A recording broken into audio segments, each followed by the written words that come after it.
This is the Oukitel OT8 tablet.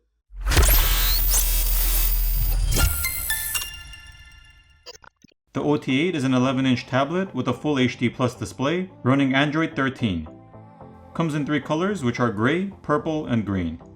It has a Unisoc Tiger T606 processor with 6GB of onboard and up to 24GB expandable LPDDR4X RAM, totaling 30GB. The ROM or onboard storage is 256GB UFS 2.2.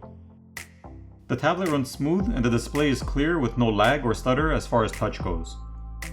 For battery capacity, it's equipped with an 8800 mAh battery with 18W fast charge. This should last you about 5 to 6 hours with heavy use, or 24 to 48 hours with light to average use. There's dual band Wi-Fi and Bluetooth 5.0. The Wi-Fi speeds are pretty good, which should handle pretty much anything you throw at it. It supports dual nano SIM or nano SIM plus microSD expandable storage up to 1TB. It also has a headphone jack for those of you who would like to use a wired headphone. Now on the back, there's a 13 megapixel camera which can record up to 1080p at 30 frames per second.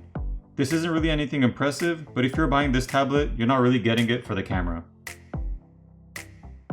The front-facing camera is an 8 megapixel Sony IMX219.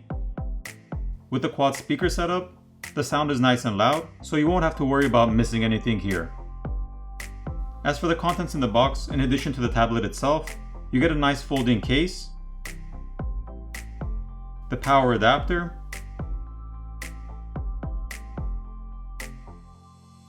a stylus which has a pen on one side,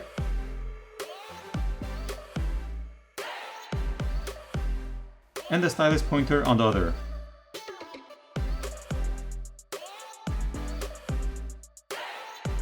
The warranty card and manuals,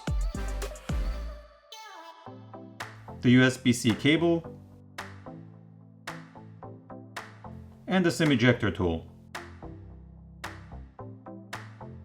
Overall, this is a decent tablet for the price it's going for, which is currently priced under $200 US. I'll place links in the description for anyone who's interested in this tablet, and I'll see you in the next video.